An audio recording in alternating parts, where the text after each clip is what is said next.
Hello भाइयों, स्वागत है आज की इस नई वीडियो पे। और आज मैं तुम लोगों को बताने वाला हूँ कि कैसे तुम लोग राइडन कैरेक्टर का यूज़ करके एवरेज गेमिंग स्किल्स को भी काफ़ी इन्हांस कर सकते हो। अगर तुम्हारी गेमिंग स्किल्स उतनी अच्छी नहीं है, तुम उतने ज़्यादा हेडशॉट्स नहीं मार पाते हो, स्टिल तुम राइडन कैरेक्टर का यूज़ करके अपने गेम प्ले को काफ़ी इन्हांस कर सकते हो, अच्छे खासे किल्स और बूया भी निकाल सकते हो। तो भाई, राइडन कैरेक्टर का यूज़ करते ही सामने वाला बंदा पैनिक कर जाता है, फिर वो अच्छे से मार नहीं पाता है। यहाँ पर मैं जैसे ही घर से बाहर निकला, मुझे 2 एनिमीज़ दिख गए थे, तो मैंने राइडन का यूज़ किया और एक एनिमी को नॉक कर दिया। उसके बाद दूसरा एनिमी और तीसरा एनिमी मेरे पीछे आ रहा था। एक एनिमी मेरे टीममेट से लड़ने लगा और एक मुझसे। तो यहाँ पर मेरी एचपी कम थी, इसलिए मैंने दोबारा से राइडन का यूज़ किया और इसे मैंने राइडन की मदद से ही नॉक किया।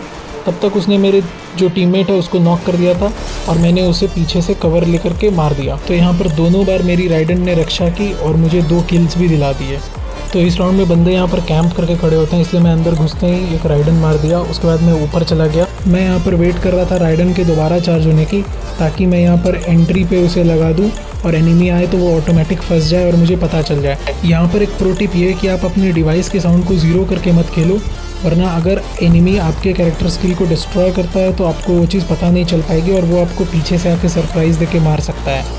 तो यहाँ पर राइडन के भरोसे मैं इधर आ गया रूम में और मैं यहाँ पर एनिमी को डैमेज देते रहा, क्योंकि वो लोग जोन के साइड थे और मेरे पास यहाँ पर हाइट की और कवर की अच्छी खासी एडवांटेज थी। एंड इस चीज़ का एडवांटेज लेते हुए मैंने एक एनिमी को नॉक भी कर दिया। तब तक यहाँ पर दूसरा एनिमी फंस चुका था और मैंने उसे जाकर फिनिश कर दिया और इस राउंड में मैंने 2 किल्स निकाल दिए राइडन की मदद से।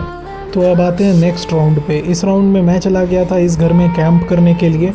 फिर मैं चला गया खिड़की पे, क्योंकि मुझे सामने से आते हुए एनिमीज़ नहीं दिखे थे। यहाँ पर मुझे ड्रॉप लूटते हुए 2 एनिमीज़ दिख गए थे, तो मैंने एक को डैमेज दिया और उसे नॉक कर दिया। अब क्योंकि रिवाइव हुए बंदे के पास सिर्फ 20 एचपी होती है और राइडन 40 का डैमेज देता है, इसलिए मैंने राइडन छोड़ दिया और उसने नॉक बंदे को पकड़ लिया और उसे दोबारा नॉक कर दिया। तब तक मैंने अपने टीममेट का हेल्प लेते हुए दूसरे एनिमी को भी नॉक कर दिया। इसके नेक्स्ट राउंड में मुझे दिखा कि सामने से 2 एनिमीज़ आ रहे हैं, तो मैंने यहाँ पर राइडन छोड़ दिया और तभी तीसरा एनिमी भी प्रकट हो गया था।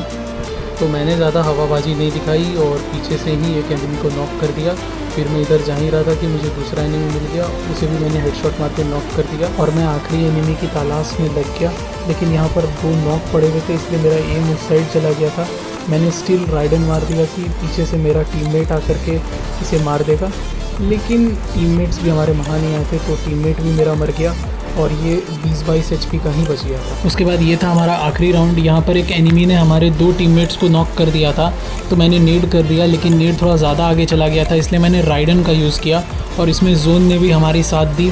तो मैं कंफर्म था कि वो एनिमी नॉक हो जाएगा और वैसा ही हुआ और मुझे उसका किल भी मिल गया। और इस किल के बाद हो गया हमारा बूया। और आपने देखा कि एक सिंगल मैच में राइडन ने हमारे कितने किल्स निकाल दिए और हमें बूया भी दिला दिया। तो ये वीडियो अपने उस नूब दोस्त को शेयर करो जिसको कि राइडन की सख्त ज़रूरत है। बाय।